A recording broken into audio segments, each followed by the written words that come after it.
پاکستان اور قازقستان کے درمیان تعلقات کے نئے عہد کا آغاز ہو گیا ہے۔ وزیر اعظم شہباز شریف اور قازق صدر قاسم جومارت توکایوف کے درمیان اسلام آباد میں ہونے والی ملاقات میں تجارتی، معاشی اور دفاعی تعاون کے متعدد معاہدوں پر دستخط کیے گئے۔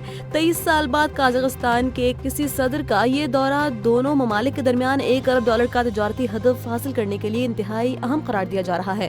وزیر اعظم نے قازق وفد کا خیر مقدم کرتے ہوئے کہا کہ یہ دورہ دونوں برادر ممالک کے تعلقات کو نئی جہت دے گا۔ انہوں نے واضح کیا کہ طے پانے والے مفاہمتی یادداشتوں کو محض کاغذ تک محدود نہیں رکھا جائے گا، بلکہ انہیں عملی شکل دے کر معاشی اور ثقافتی تعاون میں اضافہ کیا جائے گا۔ صدر قاسم جومارت نے پاکستان کو اپنا قابل اعتماد شراکت دار قرار دیتے ہوئے کہا کہ دونوں ملک مشترکہ اقدار اور روایات سے جڑے ہوئے ہیں۔ انہوں نے وزیر اعظم شہباز شریف کی قیادت اور خطے میں امن کے لیے ان کے کردار کی تعریف کی۔ اسلام آباد کے خیبر پختونخوا ہاؤس میں ہونے والے پی ٹی آئی کے حالیہ پارلیمانی اجلاس کی اندرونی کہانی سامنے آ گئی ہے، جس میں احتجاج کی حکمت عملی اور 8 فروری کے لاک ڈاؤن کے حوالے سے پارٹی قیادت اور اراکین کے درمیان شدید اختلاف اور تلخ جملوں کا تبادلہ ہوا ہے۔ ذرائع کے مطابق اجلاس میں یہ تجویز بھی سامنے آئی ہے کہ اڈیالہ جیل کے باہر ہونے والے مظاہروں میں شرکت نہ کرنے والے اراکین کی فہرست بنائی جائے۔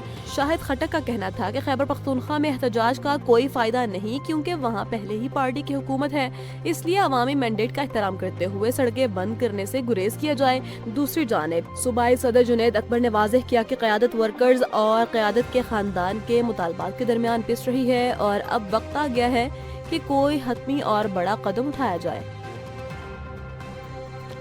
اسلام آباد ہائی کورٹ میں زمین کے تنازع سے متعلق ایک کیس کی سماعت کے دوران دلچسپ اور تلخ صورتحال پیدا ہو گئی ہے۔ جسٹس محسن اختر کیانی نے وکلاء برادری پر عام نوعیت کے الزامات لگانے والے شہری کی سخت سرزنش کی اور اسے عدالت کے آداب کا خیال رکھنے کی ہدایت کی ہے۔ سماعت کے دوران جسٹس محسن اختر کیانی نے عدالتی نظام میں ماضی کے بعض بے ضابطگیوں کی طرف اشارہ کرتے ہوئے ریمارکس دیے کہ کیسے کیسے جج لاہور کی ڈپٹیشن پر لائے گئے اور بغیر گواہوں کے فیصلے کر دیتے تھے۔ تاہم انہوں نے شہری کو واضح کیا کہ وکلاء پر بلا جواز الزام تراشی برداشت نہیں کی جائے گی۔ انہوں نے شہری کو مشورہ دیا کہ وہ قانونی طریقہ کار اپنائے اور کسی بھی بدعنوانی کی صورت میں متعلقہ بار کونسل سے رجوع کریں۔ اور ملک بھر میں سونے کی قیمتوں میں ایک بار پھر ٹاپ گیئر لگ گیا ہے، جہاں مقامی صرافہ بازاروں میں فی تولہ سونے کی قیمت 14,800 روپے کا بڑا اضافہ ریکارڈ کیا گیا ہے۔ عالمی مارکیٹ میں سونے کی قیمتوں میں غیر معمولی تیزی کے بعد پاکستان میں سونا اپنی تاریخ کی بلند ترین سطح پر پہنچ گیا ہے۔ آل پاکستان صرافہ جیمز اینڈ جیولرز ایسوسی ایشن کے مطابق سونے کی قیمتوں میں اس غیر معمولی اضافے کی بنیادی وجہ عالمی منڈی میں قیمت کا $5,000 کی نفسیاتی حد عبور کرنا ہے۔ بین الاقوامی سطح پر فی اونس سونا $148 مہنگا ہو کر $5,064 کی سطح پر آ گیا ہے، جس کا براہ راست اثر مقامی قیمتوں پر پڑا ہے۔ امریکی صدر ڈونلڈ ٹرمپ نے ایران کے ساتھ جاری سفارتی اور عسکری کشیدگی پر اہم بیانات جاری کیے ہیں۔ وائٹ ہاؤس میں صحافیوں سے گفتگو کرتے ہوئے انہوں نے تصدیق کی کہ امریکہ اور ایران کے درمیان مذاکرات کا عمل شروع ہو چکا ہے۔ تاہم انہوں نے تہران کو متنبہ بھی کیا کہ اگر امریکہ ماضی میں آپریشن مڈ نائٹ ہیمر جیسی سخت کارروائی کر چکا ہے جسے ایران دوبارہ نہیں دیکھنا چاہے گا۔ صدر ٹرمپ نے واضح کیا کہ اگرچہ ایران اب کسی پیش رفت کا خواہش مند نظر آتا ہے، لیکن امریکہ اپنی عسکری طاقت کا مظاہرہ کرنے سے گریز نہیں کرے گا۔ انہوں نے اشارہ دیا کہ حالیہ مذاکرات کی کامیابی کا انحصار ایران کے رویے پر ہے، ورنہ سمندر میں موجود امریکی بحری بیڑے کسی بھی صورتحال کے لیے تیار ہیں۔ صدر مملکت آصف علی زرداری نے سری لنکا کے یوم آزادی کے موقع پر سری لنکن ہم منصب انورا کمارا دسانیا کے اور وہاں کے عوام کو دلی مبارکباد پیش کی ہے۔ اپنے پیغام میں انہوں نے دونوں ممالک کے درمیان آزمودہ دوستی اور سارک کی بحالی کی اہمیت پر زور دیا، جبکہ جنوبی ایشیا تعاون کی راہ میں بھارتی رویے پر افسوس کا اظہار بھی کیا۔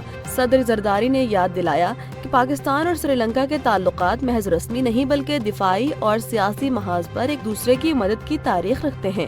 انہوں نے سری لنکا کو علاقائی اتحاد کی ایک علامت قرار دیتے ہوئے امید ظاہر کی کہ دونوں برادر ممالک کے مابین تجارتی اور ثقافتی روابط مزید گہرے ہوں گے۔